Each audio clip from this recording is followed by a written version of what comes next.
debe tener un criterio de oportunidad política. Estamos en la comunicación que comunicamos con Rodolfo Reina, abogado experto en temas parlamentarios. Doctor Reina, ¿qué tal? Buenos días y feliz año.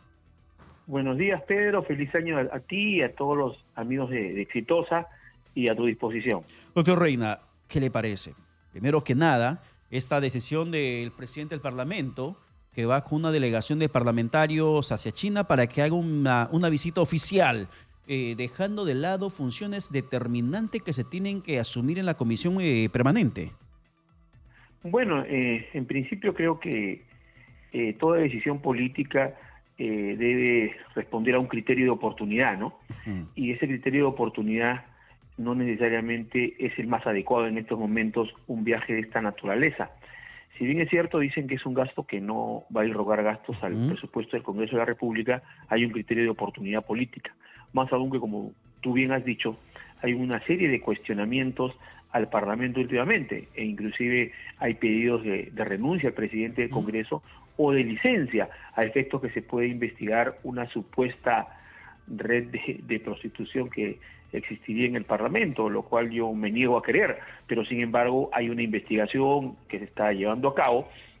Entonces creo yo que era el momento menos oportuno para realizar un viaje de esta naturaleza.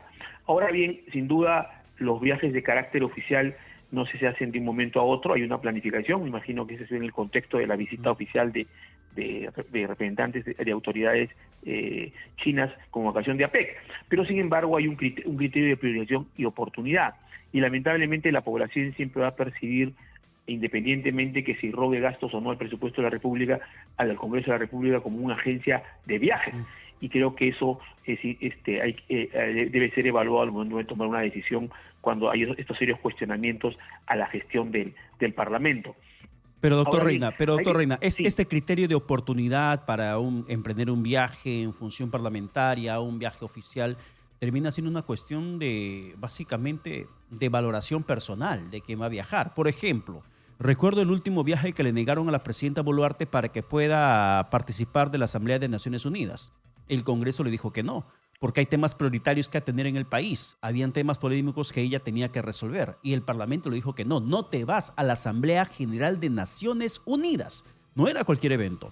Decisión similar habían tomado en su oportunidad con Pedro Castillo cuando también le negaron su participación en la Asamblea General de Naciones Unidas del año 22. Entonces, estamos viendo un Parlamento que en determinadas situaciones ellos deciden por el presidente del país, pero que cuando se trata de sus viajes, de sus privilegios, ahí no ven el criterio de oportunidad para que puedan viajar.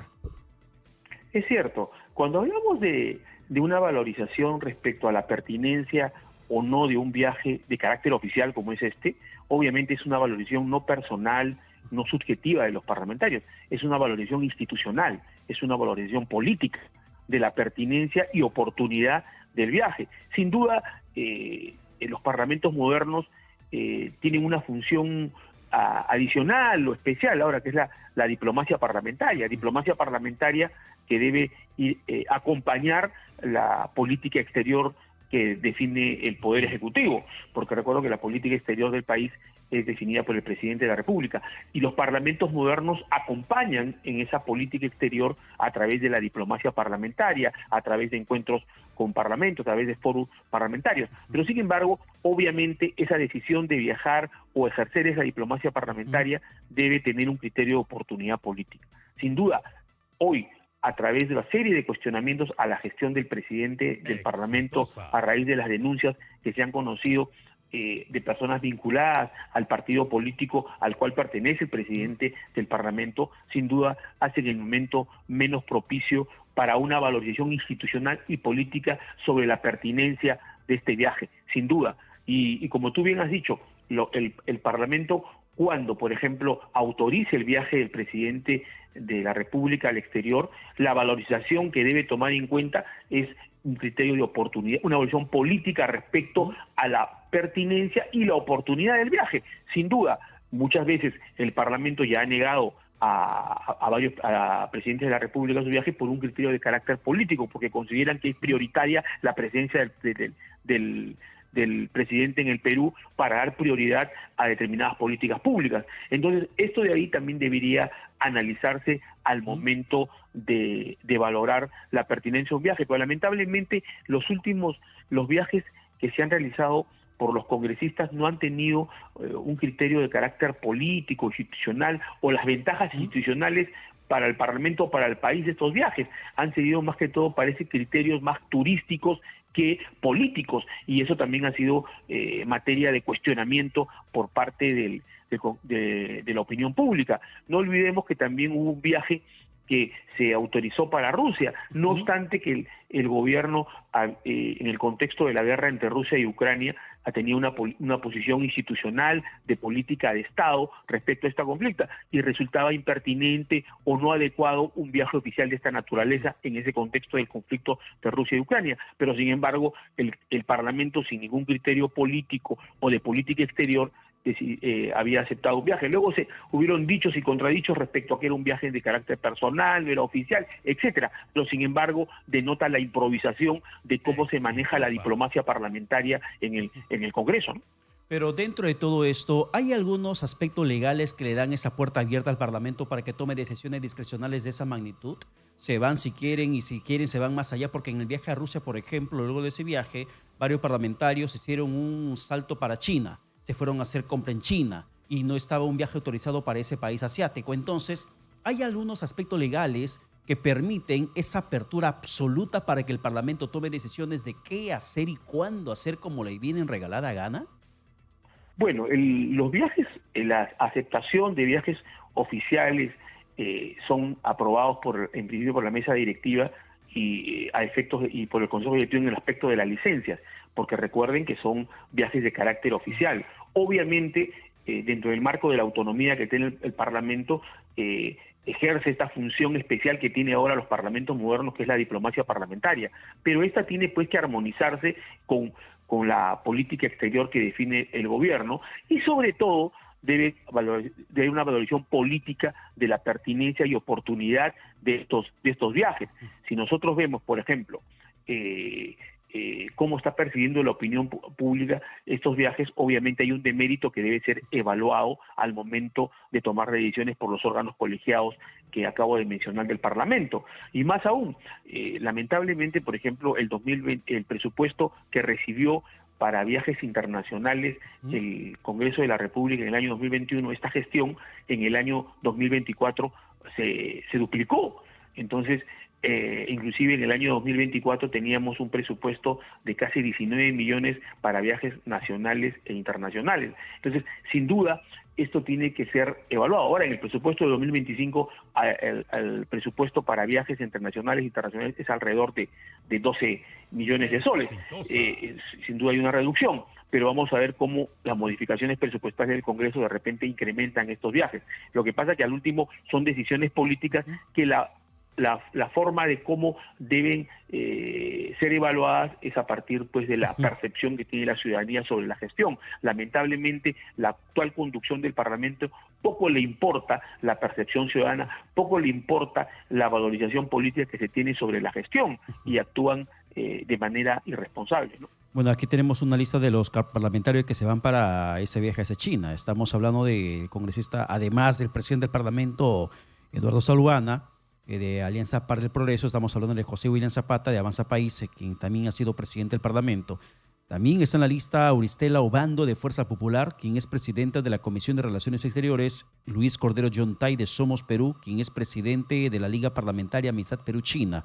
Y también está en la lista otra pepista, que es Lady Camones, así como asesores de los parlamentarios que emprenden este viaje. Sin embargo, en estos momentos, el Parlamento, a través de la Comisión Permanente, ¿qué cosas tiene urgentes por atender? Situaciones pendientes urgentes por atender, doctor Reina. Bueno, entonces, ustedes saben, estamos en un receso parlamentario, y durante el receso parlamentario no funciona el Pleno del Congreso. Entonces, ¿qué ocurre?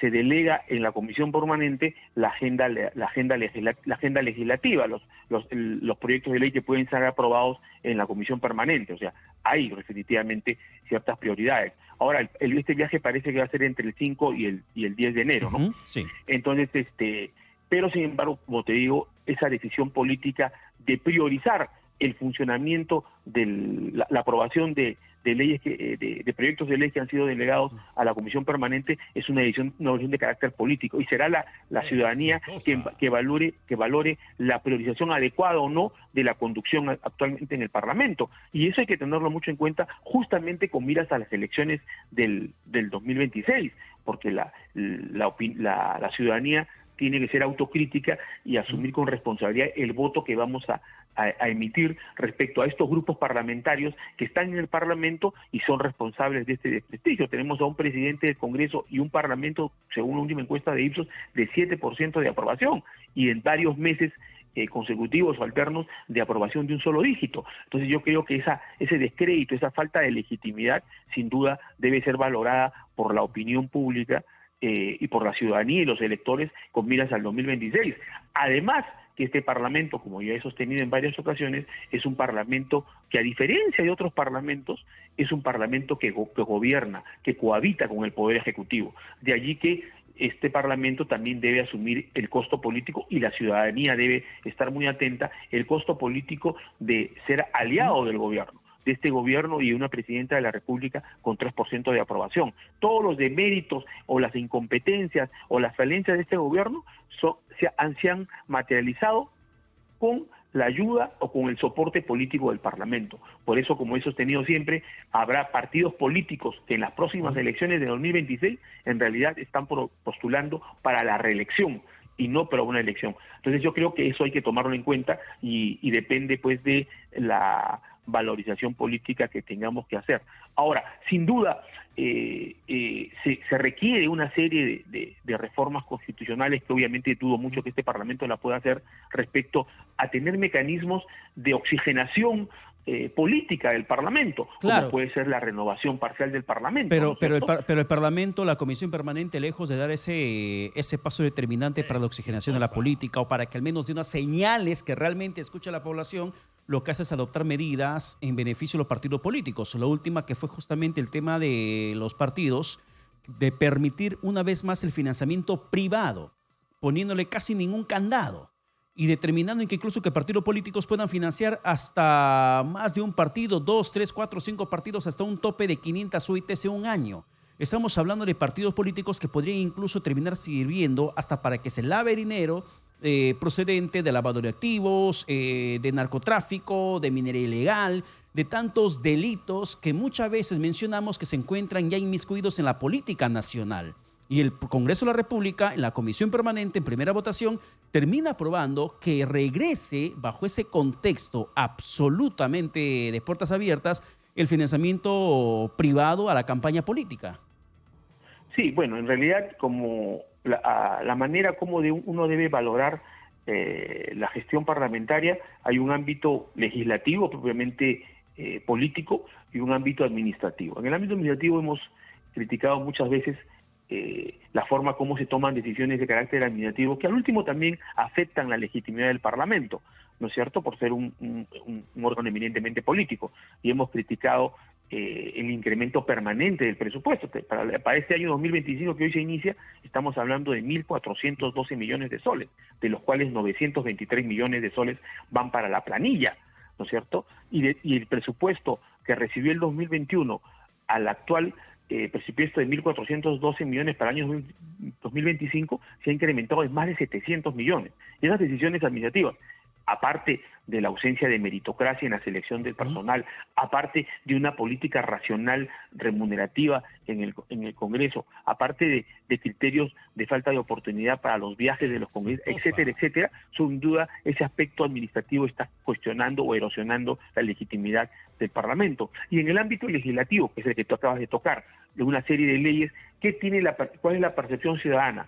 Es que se han aprobado leyes no en función a la agenda nacional, a las prioridades nacionales, sino fundamentalmente leyes que han favorecido directa o indirectamente a los grupos políticos representados en el Parlamento. Por ejemplo, en el ámbito electoral, eliminando las PASO, y una serie de reformas electorales que apuntan a controlar el proceso electoral, que apuntan a limitar la oferta electoral y circunscribirla a los partidos y organizaciones políticas que hoy están en el Parlamento, en el ámbito electoral. Y en el ámbito, digamos, del sistema de justicia también ha habido una llamarada de alerta, porque ha habido una serie de modificaciones respecto a la reducción de plazos de prescripción, respecto a la restricción de las responsabilidades penales de los partidos políticos, respecto a los plazos establecidos a la colaboración eficaz, respecto a la incautación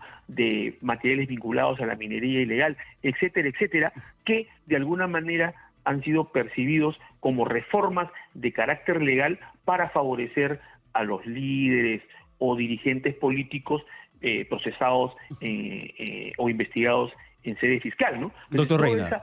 Esos errores en el aspecto legislativo también han contribuido a erosionar y tengamos estos niveles tan bajos de aprobación del Parlamento y del presidente del Congreso, ¿no? Claro, y si hablamos de niveles de aprobación, el tema de la Presidenta de la República, Dina Boluarte, es bastante ínfimo, casi ya insignificante, sí, el nivel de valoración positiva que tiene la población sobre ella, 3%. Sin embargo, ayer la Presidenta Boluarte dio un mensaje a la nación cerrando el año 2024, en la que ella utilizó una frase de que dejemos de dispararnos a los pies en esos encontronazos que constantemente se registran en los espacios públicos y políticos. Escuchemos, por favor, doctor Reina, lo que mencionó la mandataria en este mensaje a la nación que dio el día de ayer con motivo de cerrar el año 2024, destacando, entre otras cosas, además, el crecimiento económico del país.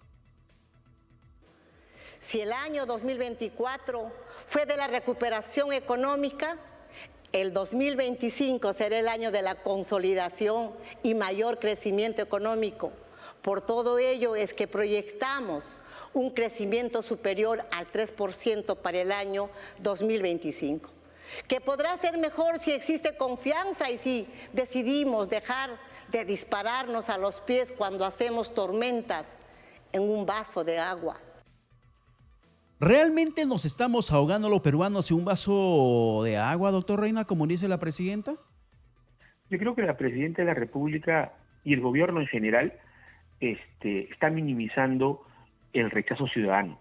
Y yo creo que en el ámbito político, como he sostenido, creo que una imagen que grafica la crisis política que vive el país y la falta de legitimidad o el rechazo al gobierno es sin duda el jalón de cabellos que tuvo la presidenta de la República, o que sufrió la presidenta de la República en la ciudad de Ayacucho a inicios de este año. Yo creo que esas imágenes grafican el rechazo y la desconfianza y que tiene la población respecto a la gestión de este gobierno, y que eso no debe ser minimizado, y que de alguna manera, si queremos empezar el año 2025 tratándonos de reencontrar con la ciudadanía o ganarnos la confianza de los peruanos del gobierno, debería hacer un cambio en el gabinete. Eso es urgente. No puede ser que el gabinete sea percibido como un gabinete que blinda a la presidenta de la República respecto a las investigaciones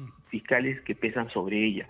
Esa concepción de un gabinete de fuerza de choque o de defensa de la presidenta de la República en investigaciones fiscales, en desmedro del liderazgo que deben tener los ministros respecto a la conducción de las políticas públicas, deja mucho que desear. Yo creo que la posibilidad o el inicio de un reencuentro, ganar la confianza de la opinión pública, pasa sin duda por una recomposición urgente de ese gabinete, cambiar al primer ministro, cambiar al ministro del Interior, ¿no es cierto?, que con la última encuesta de Ipsos lo presenta como que el 80% de la población lo percibe como un defensor de la presidenta de la República antes de un líder de lucha contra la inseguridad ciudadana, ¿no es cierto? Y estos cambios en los equipos especiales de la policía solamente suman o contribuyen a este clima enraizado de querer blindar o proteger a la presidenta de la República. Entonces yo creo que el primer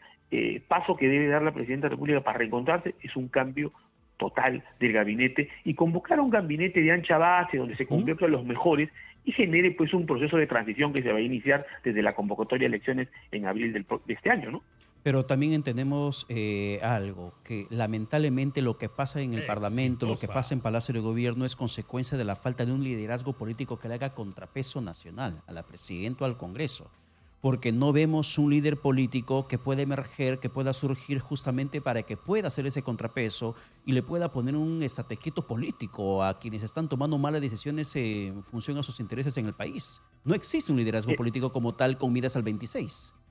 En efecto, si bien es cierto, hay un decaimiento, un desprestigio de la clase política en el Poder Ejecutivo y en el Parlamento, sin duda también hay una ausencia de oposición política. A la oposición política le falta liderazgo, ¿no es cierto? Es increíble tener una presidenta con un 3% de aprobación y en algunos lugares del país 1 o 2%, y sin embargo no exista como contrapeso a ese descrédito de la gestión del gobierno un liderazgo político que pueda capitalizar ese descontento, ¿no es cierto? Porque obviamente existe un gran número de la población en el país que está descontento con el Parlamento y está descontento con el gobierno. Sin embargo, no aparece, como bien sostienes tú, un liderazgo político o se refleja una ausencia de oposición política que pueda canalizar todo ese descontento. Esperemos que en las próximas elecciones ese descontento político o ese rechazo político o ese hartazgo político no se refleje en opciones autoritarias, en opciones populistas, en opciones